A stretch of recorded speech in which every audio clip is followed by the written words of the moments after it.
नया course launch किया हुआ है जो क्लास 12th बोर्ड के लिए, जैसा टर्म फर्स्ट आपको पता है कि ये इसमें पूरा ऑब्जेक्टिव टाइप क्वेश्चन रहने वाले हैं। तो और ये हमारा जो कोर्स होगा बिल्कुल फ्री होगा। आप हमारे यूट्यूब चैनल या फिर हमारे कोचिंग के ऐप ग्रैब क्लासेस को डाउनलोड करके आप देख सकते हैं इस वीडियो को, ठीक है, और अपना पूरा आप रिवीजन कर सकते हैं। जैसा आपको पता है कि इस बार ऑब्जेक्टिव टाइप क्वेश्चंस आने वाले हैं, तो आपको बहुत डीपली नहीं पढ़ना है चीज़ों को, केवल पॉइंट टू पॉइंट चीज़ें पढ़नी है। तो चलिए हम लोग देखते हैं इलेक्ट्रोस्टैटिक्स में इलेक्ट्रिक फील्ड के बारे में डिस्कस करेंगे। तो आज हम लोग डिस्कस करेंगे, जैसा आपको ये पॉइंट दिख रहे हैं, जैसे पहला इलेक्ट्रिक फील्ड के बारे में डिस्कस करने वाले हैं, दूसरा इलेक्ट्रिक फील्ड इंटेंसिटी के बारे में डिस्कस करेंगे, ये थर्ड है electric field intensity due to point charge, fourth superposition principle, fifth है इलेक्ट्रिक लाइन ऑफ फोर्स, 6 बात करते हैं properties of electric field lines, 7 है इलेक्ट्रिक डाइपोल, 8 है electric field intensity due to electric dipole, 9 बात करेंगे torque on an electric dipole and 10 बात करेंगे work done on an electric dipole. ठीक है, ये पूरा इलेक्ट्रिक फील्ड का पोर्शन है जिसको हम लोग डिस्कस करेंगे यहाँ पे, ठीक है। तो चलिए देखते हैं।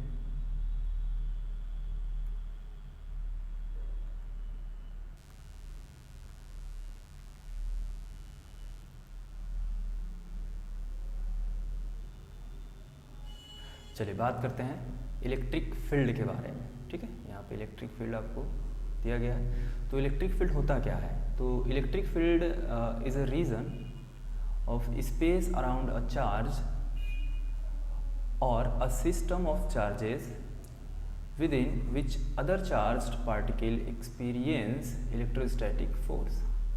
ठीक है, जैसे किसी भी चार्ज का एक रीजन होता है, ठीक है, अगर कोई उस रीजन के अंदर अगर कोई दूसरा चार्ज पार्टिकल आता है तभी ये चार्ज उस पर फोर्स लगाएगा, अदरवाइज नहीं लगाएगा। तो इसका जितना बड़ा रीजन होगा उस रीजन को बोलते हैं हम लोग इलेक्ट्रिक फील्ड, ठीक है। तो आगे बात करते हैं इलेक्ट्रिक फील्ड स्ट्रेंथ और इलेक्ट्रिक फील्ड इंटेंसिटी, और इसको भी इलेक्ट्रिक फील्ड भी आप बोल सकते हो।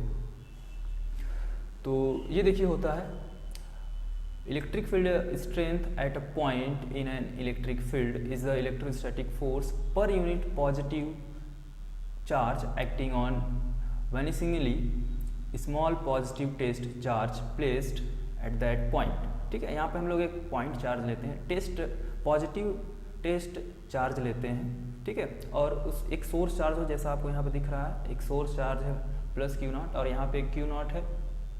सोर्स चार्ज हमारा क्यू है और एक ये हमारा पॉजिटिव टेस्ट चार्ज होता है, ठीक है, ये हमारा पॉजिटिव टेस्ट चार्ज है।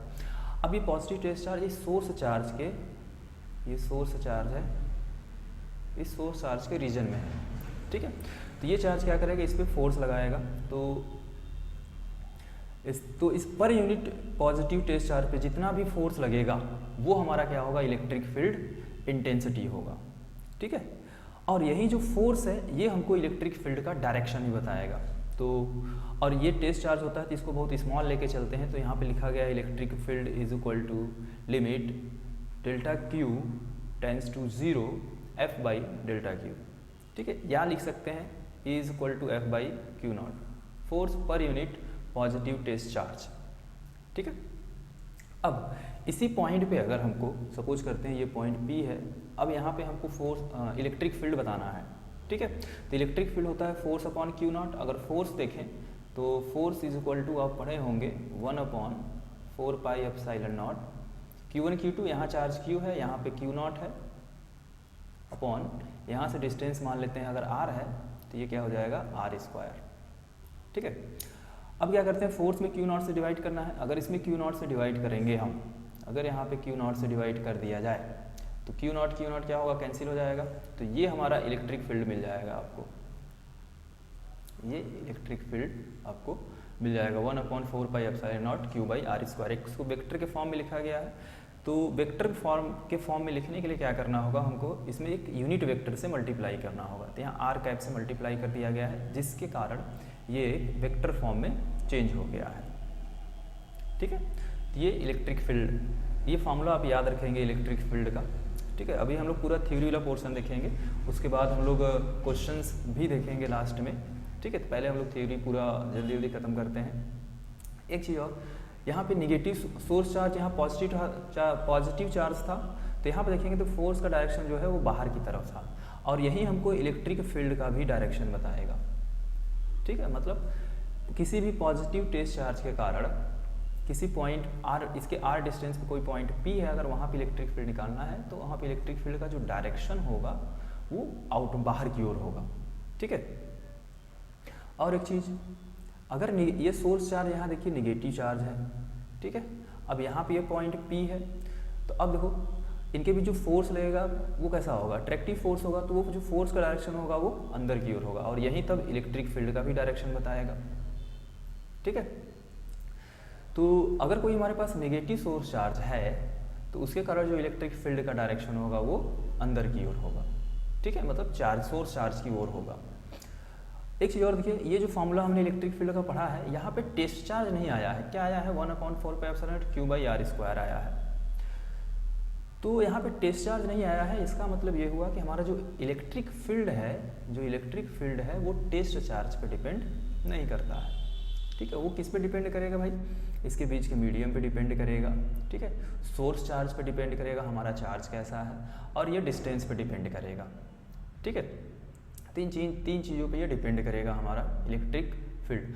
और ये माइनस साइन सिर्फ और सिर्फ, जैसे पॉजिटिव यहाँ चार्ज है, यहाँ पे नेगेटिव सोर्स चार्ज है, तो ये पॉजिटिव चार्ज है या नेगेटिव चार्ज अगर हैं तो ये हमको केवल सिर्फ और सिर्फ इलेक्ट्रिक फील्ड का डायरेक्शन बताएंगे। जैसे पॉजिटिव चार्ज सोर्स चार्ज है तो इसके कारण किसी भी पॉइंट पे इलेक्ट्रिक फील्ड निकालेंगे तो वो बाहर की ओर होगा, और अगर नेगेटिव चार्ज है तो इसके कारण किसी भी पॉइंट पे अगर आप इलेक्ट्रिक फील्ड निकालेंगे तो वो अंदर की ओर होगा।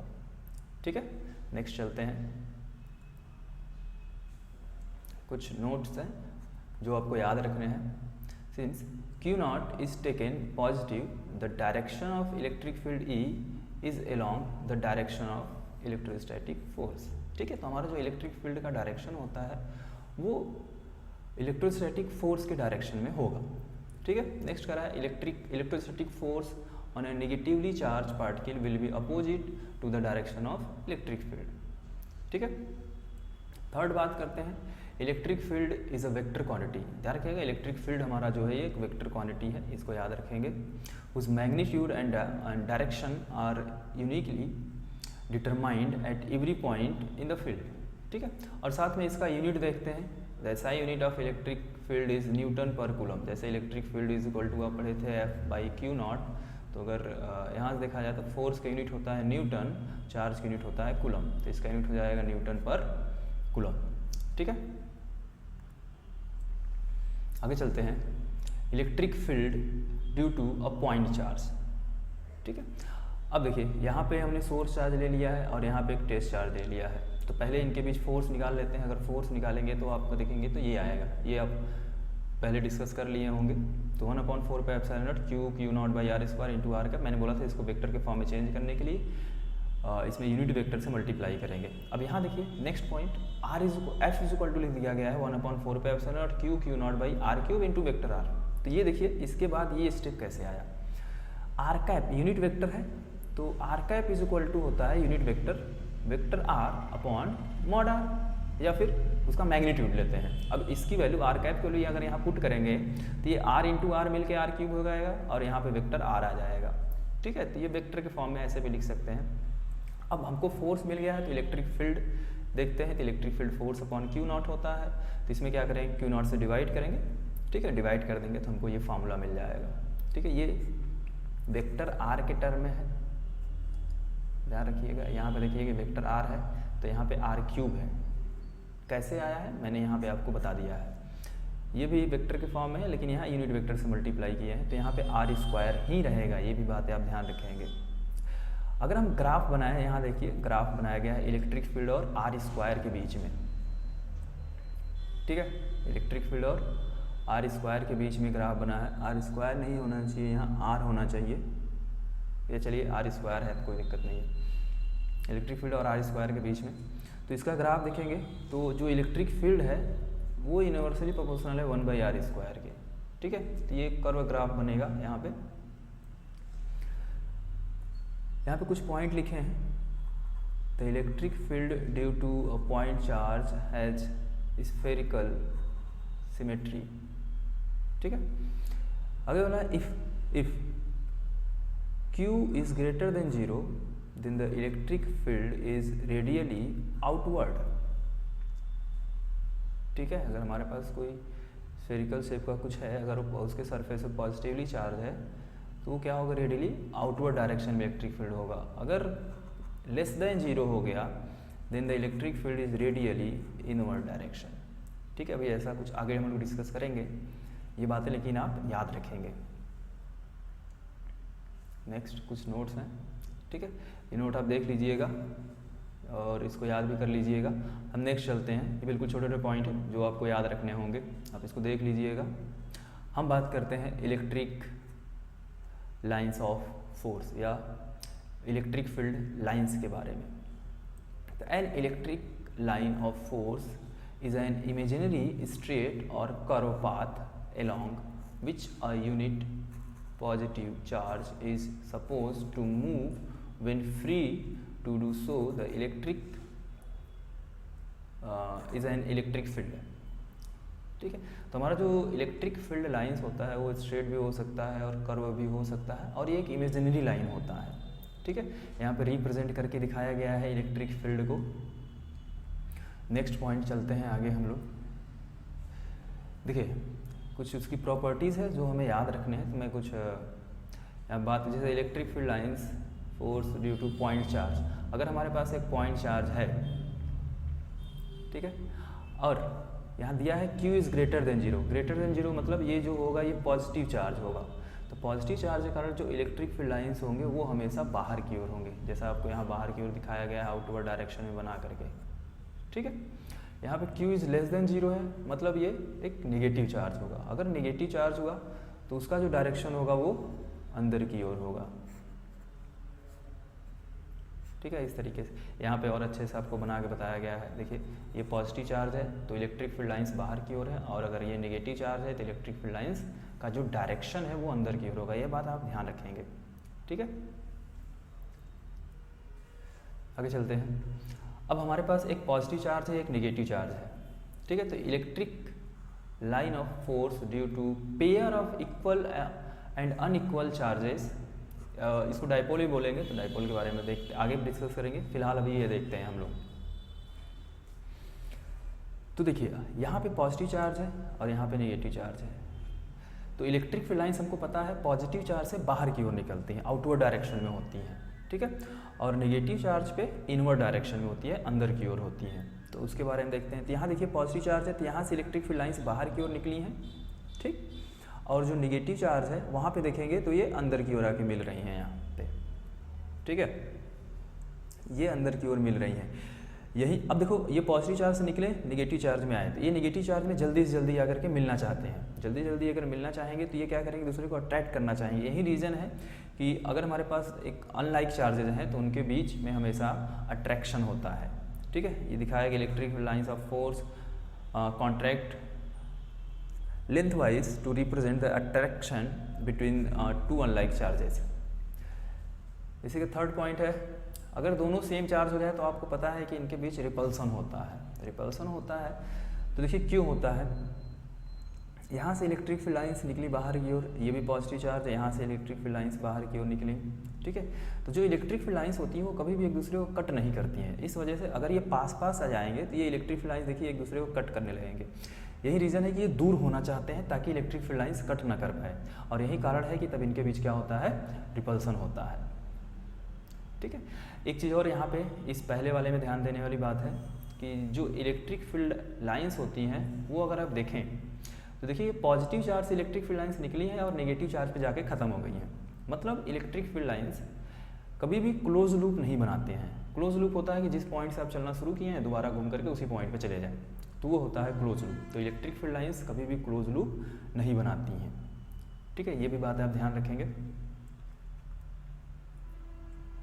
आगे चलते हैं। Electric field lines of force due to a uniform field. देखिए यहाँ पे एक प्लेट है, ये पॉजिटिवली चार्ज है और ये नेगेटिवली चार्ज है। तो जो इलेक्ट्रिक फील्ड लाइंस होगा वो बिल्कुल यूनिफॉर्म होगा। बिल्कुल क्या होगा, यूनिफॉर्म होगा।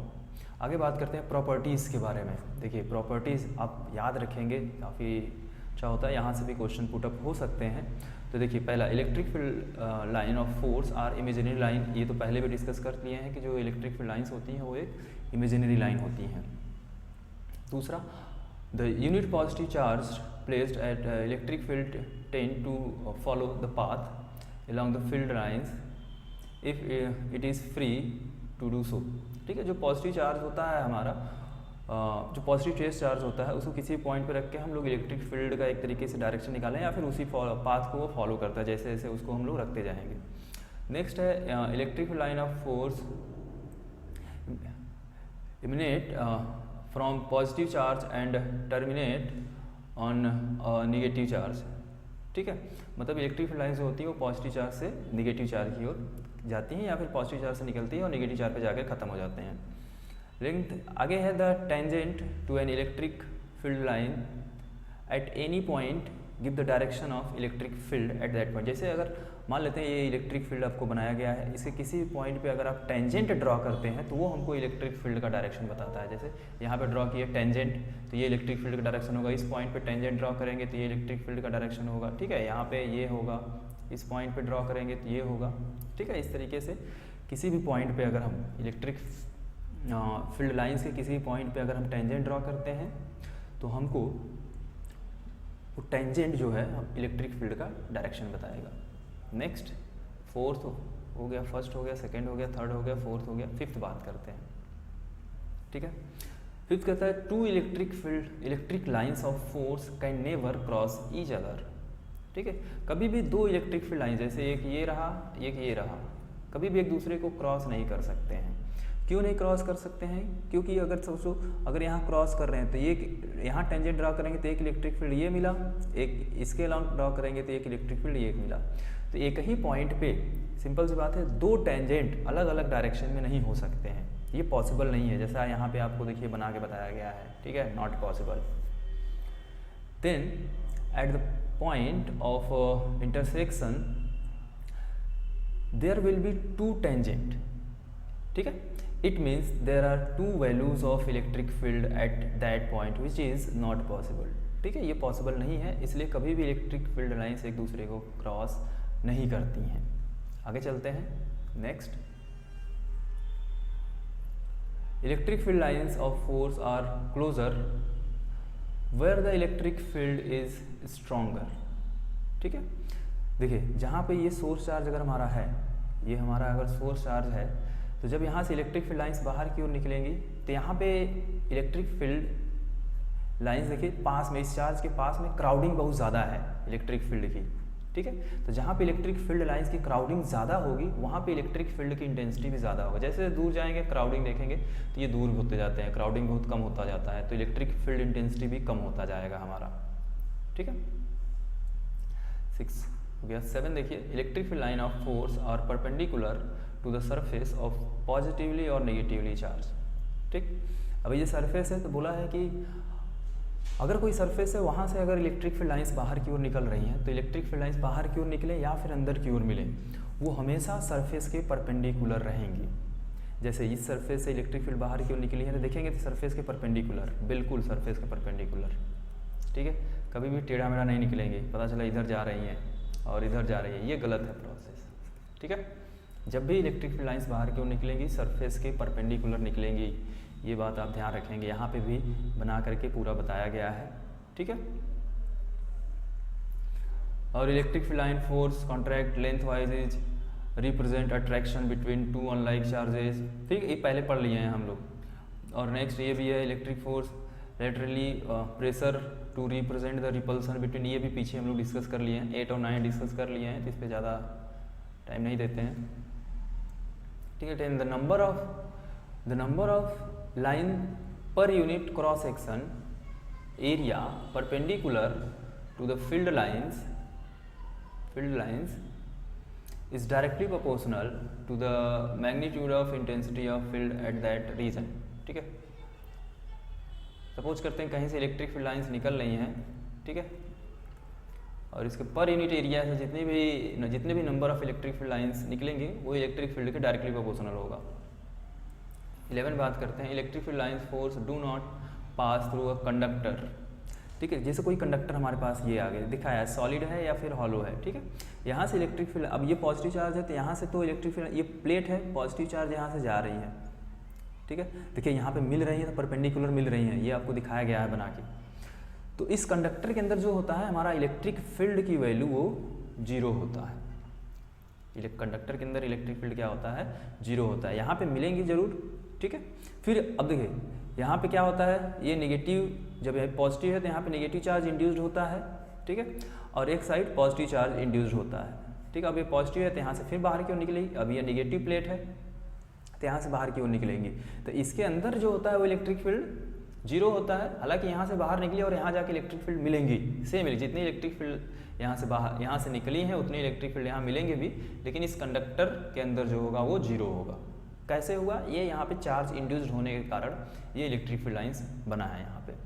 ठीक है, electric line of force can pass through an insulator. Insulator में इलेक्ट्रिक फील्ड लाइंस पास कर जाते हैं, बट कंडक्टर में नहीं होता है। ठीक है, तो इलेक्ट्रिक फील्ड के बारे में पढ़ लिए, इलेक्ट्रिक फील्ड लाइंस के बारे में पढ़ लिए हम लोग। आगे बात करते हैं इलेक्ट्रिक डाइपोल के बारे में। देखिए इलेक्ट्रिक डाइपोल क्या होता है। Electric dipole is a pair of equal and opposite charges separated by a very small distance। ठीक है, अगर हमारे पास दो चार्ज है, एक नेगेटिव चार्ज है, दूसरा पॉजिटिव चार्ज है, और साथ में उनका मैग्नीट्यूड भी मैग्नीट्यूड सेम है बट वो साइन उनका अलग अलग है और ये बहुत पास पास रखे हुए हैं, तो इस कॉम्बिनेशन को हम लोग बोलते हैं, या फिर इस पेयर को हम लोग बोलते हैं इलेक्ट्रिक डाइपोल। ठीक है, आगे क्या बात करते हैं इलेक्ट्रिक डाइपोल मोमेंट के बारे में। ये आपको दिया है इलेक्ट्रिक डाइपोल मोमेंट। जो इलेक्ट्रिक डाइपोल मोमेंट होता है, यहाँ लिखा गया है आपको, ये होता है कोई भी एक चार्ज इनटू इनके बीच का जो डिस्टेंस है उसका मल्टीप्लिकेशन करेंगे हम लोग तो हमको क्या मिलेगा, इलेक्ट्रिक डाइपोल मोमेंट मिलेगा। Q इंटू 2L के बराबर होगा। ध्यान रहे इनके बीच का डिस्टेंस 2L इसलिए लिया जाता है क्योंकि हमें आगे कैलकुलेशन करना होता है, तो आगे कैलकुलेशन हमारा जो है डेरिवेशन करना है तो वो ईजी हो जाए, इसलिए यहाँ 2L लेते हैं। अगर L लेंगे तो थोड़ा सा लेंदी हो जाता है, आप कुछ भी ले सकते हैं, बट हम लोग 2L लेके चलते हैं क्योंकि आगे कैलकुलेशन थोड़ा ईजी रहे। और एक चीज़ और, इलेक्ट्रिक डाइपोल मोमेंट बोला है कि वेक्टर क्वांटिटी होता है। ठीक है, और इसका जो डायरेक्शन होता है यहाँ दिखाया गया है, नेगेटिव चार्ज से पॉजिटिव चार्ज की ओर होता है। भाई ये याद रखेंगे आप कि जो इलेक्ट्रिक डाइपोल मोमेंट का डायरेक्शन होती है, पहले तो आप याद रखेंगे वेक्टर क्वांटिटी होता है, और इसका जो डायरेक्शन होता है वो नेगेटिव चार्ज से पॉजिटिव चार्ज की ओर होता है। ठीक है, ये तो इलेक्ट्रिक डाइपोल मोमेंट का डिफिनेशन दिया गया है और साथ में डायरेक्शन लिखा है, negative to positive charge. Unit देख लेते हैं पी का, इलेक्ट्रिक डाइपोल मोमेंट पी का जो यूनिट होगा यहाँ पे देखिए Q इंटू 2L के बराबर है। Q हमारा चार्ज है, 2L क्या है, इनके बीच का लेंथ है, तो क्या होगा, कूलम मीटर। ठीक है, यहाँ पे लिखा गया है कूलम मीटर इसका यूनिट होगा इलेक्ट्रिक डाइपोल मोमेंट का। ठीक है, अब देखिए आगे बात करते हैं electric field intensity due to an electric dipole. ठीक है, electric field intensity due to an electric dipole moment. तो देखिए पहला इसमें पढ़ेंगे at a point on the axial line. अब हमारा ये डाइपोल है, दिख रहा है आपको, ये पॉजिटिव चार्ज, ये नेगेटिव चार्ज है, पॉजिटिव चार्ज है। एक्सियल लाइन की बात करते हैं, इसका मतलब ये हुआ कि ये इसी लाइन के अलॉन्ग किसी पॉइंट P पे हमें इलेक्ट्रिक फील्ड बताना है, इसी लाइन के अलॉन्ग किसी पॉइंट P पे। ठीक है, तो हमें डेरिवेशन से कोई मतलब नहीं है, फार्मूला देखना है। तो ये इसका फार्मूला आता है, नेट पॉइंट P पे जो इलेक्ट्रिक फील्ड होगा 1/4πε0 2px। ठीक है, x दिख रहा है, कौन सा डिस्टेंस है, ये डिस्टेंस हम लोग जो लेते हैं इसका जिस पॉइंट में निकालना है वो इस डाइपोल के मिड पॉइंट से लेते हैं। ठीक है, 2px/x² - l² का होल स्क्वायर। ठीक है, यहाँ इसको वेक्टर के फॉर्म में लिख दिया, आई कैप से मल्टीप्लाई किया क्योंकि x एक्सिस के लॉन्ग है। अगर आप एक्सिस बनाए तो ये x एक्सिस होता है, ये हमारा y एक्सिस होता है। x एक्सिस के लॉन्ग जो यूनिट वेक्टर होता है वो आई कैप होता है, y एक्सिस के लॉन्ग हमारा j कैप होता है। तो जो नेट इलेक्ट्रिक फील्ड है वो जब भी आएगा हमारा वो x एक्सिस के लॉन्ग ही आएगा। ठीक है, और अगर हम ऐसा सपोज कर लें कि जो L है भाई x से बहुत छोटा है, L।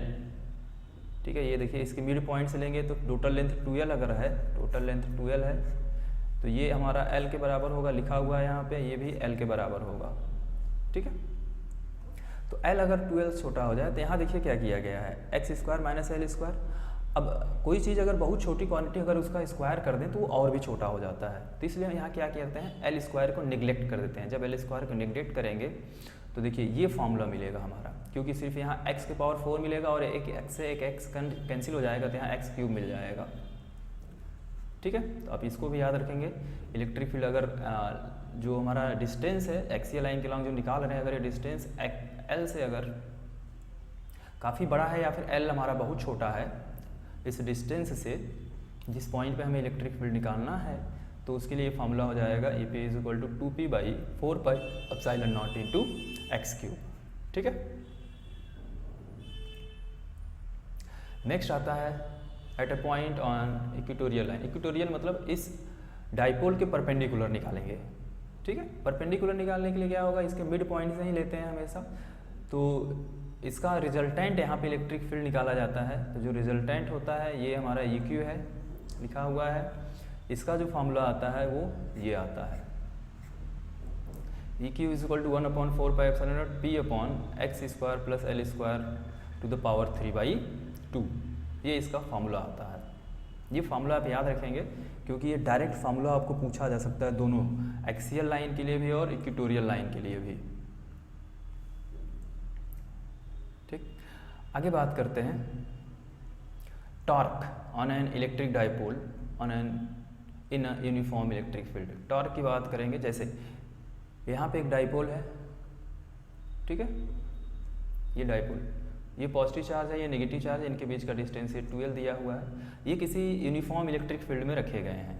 तो इस पर देखो पॉजिटिव चार्ज अगर किसी इलेक्ट्रिक फील्ड में रखा जाता है तो उस पर फोर्स लगता है, तो वो फोर्स जो होता है इलेक्ट्रिक फील्ड के अलॉन्ग होता है। तो आप पढ़े हैं E is equal to F/Q, तो F इज इक्वल टू क्या हो जाएगा, QE हो जाएगा। तो वो फोर्स के वो इलेक्ट्रिक फील्ड के डायरेक्शन में होगा।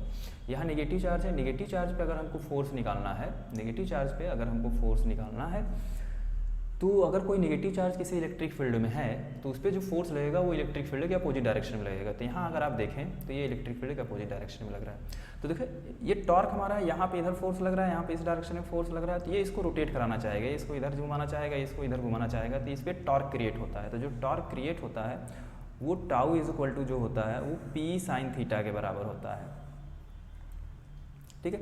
अब P साइन थीटा है तो इसको वेक्टर के फॉर्म में लिखते हैं, तो ये लिखा गया है tau is equal to P cross E। अच्छा, direction of torque is perpendicular to the plane of containing P and E, ठीक है। डायरेक्शन आप यहाँ से निकाल लेंगे और इसका जो यूनिट होगा SI unit, torque is equal to आप पढ़े होंगे ये फॉर्मूला कभी R क्रॉस F, ठीक है। तो यहाँ से यूनिट निकालेंगे, ये डिस्टेंस होता है, ये फोर्स, तो न्यूटन मीटर इसका यूनिट होता है, न्यूटन मीटर टॉर्क का। कुछ केस लिया है, केस फर्स्ट थीटा। देखिए थीटा जो एंगल हमारा है वो इलेक्ट्रिक फील्ड और इलेक्ट्रिक डाइपोल मोमेंट, ये इलेक्ट्रिक डाइपोल मोमेंट रहा और ये इलेक्ट्रिक फील्ड रहा, ठीक है। तो इनके बीच का एंगल दिया हुआ है यहाँ पे थीटा, तो इनके बीच ये लिखा हुआ है यहाँ पे। अब टॉर्क बताना, अब देखो कुछ केस है, तो if theta is equal to 0 then torque क्या हो जाएगा, 0। थीटा की वैल्यू अगर 0 कर दें हम तो साइन 0 0 होता है, इसलिए टाउ क्या हो जाएगा, 0 हो जाएगा। If theta is equal to 90 degree then torque हमारा कितना होगा, P के बराबर होगा, ठीक है। देखिए 90 कर देंगे, साइन 91 होता है, तो सिर्फ P मिलेगा, ये हमारा मैक्सिमम टॉर्क होता है, ठीक है। ये हमारा theta is equal to 90 degree में टॉर्क क्या होगा, मैक्सिमम होगा। अगर 180 हो जाए, 180 बोले तो पता है इलेक्ट्रिक फील्ड इस डायरेक्शन में है और डाइपोल मोमेंट इस डायरेक्शन में हो गया, तो इनके बीच का एंगल 180 हो जाएगा। तो इस केस में भी हमको कितना टॉर्क मिलेगा, 0 टॉर्क मिलेगा, ठीक है। आगे देखते हैं work done on an electric dipole in uniform electric field, शायद ये लास्ट टॉपिक है। तो देखिए जब ये रोटेट करेगा इसके अंदर इलेक्ट्रिक फील्ड में कोई इलेक्ट्रिक डाइपोल, तो उस पर कुछ न कुछ वर्क डन होगा। जितना वर्क डन होगा वो हमारा पोटेंशियल एनर्जी के भी बराबर होगा। तो पोटेंशियल एनर्जी भी पूछा जा सकता है, या वर्क डन पूछेगा तो पोटेंशियल एनर्जी और वर्क डन दोनों सेम होंगे इस केस में। तो देखिए मान लेते हैं कि पहले ये रहा, ठीक है, पहले ये रहा, ठीक है। पहले एंगल बनाया है ये θ2, बाद में कितना एंगल बनाया रोटेट करने के बाद θ1। इसको तो इंटीग्रेट करते हैं किसी एंगल θ1 से θ2 तक, तो जो वर्क डन आता है PE cos θ1 माइनस cos θ2 ये आता है। अब हमारा जो बेसिक फार्मूला होता है, हम ये मान के चलते हैं कि हमारा जो डाइपोल है ये परपेंडिकुलर है इलेक्ट्रिक फील्ड के, ये पॉजिटिव चार्ज है, ये नेगेटिव चार्ज है। तो इस केस में θ1 जो है, सॉरी ये θ1 होगा पूरा, ये θ1 होगा और ये θ2 होगा। तो इस केस में क्या करेंगे कि जो θ1 है वो कितना हो जाएगा 90 डिग्री के बराबर हो जाएगा, और cos 90 की वैल्यू क्या होती है 0 होती है, ये टर्म 0 हो गया। और θ2 मान लेते हैं कि ये थीटा के बराबर है, ठीक है। तो ये कितना हो जाएगा, यही potential energy minus PE cos theta के बराबर यहाँ हो जाएगा ये, ठीक है। अब यहाँ देखिए केस 1 लेते हैं। अब इसी फार्मूले को लेकर के आगे बढ़ेंगे हम लोग। If theta is equal to 0 हो गया, अगर थीटा 0 हो जाए तब पोटेंशियल एनर्जी कितना आएगा माइनस PE के बराबर आएगा। इसको बोलते हैं स्टेबल इक्विलिब्रियम। ये ध्यान रखिएगा कि अगर बोलेगा थीटा 0 है तो इक्विलिब्रियम कैसा होगा, स्टेबल होगा। या फिर स्टेबल इक्विलिब्रियम के लिए हमारा एंगल कितना होना चाहिए, तो एंगल कितना होगा इलेक्ट्रिक फील्ड और इलेक्ट्रिक डाइपोल के बीच 0 होगा। Case 2 theta is equal to 90 हो जाए तो cos 90 0 होता है, इसलिए पोटेंशियल एनर्जी हमारा 0 हो जाएगा।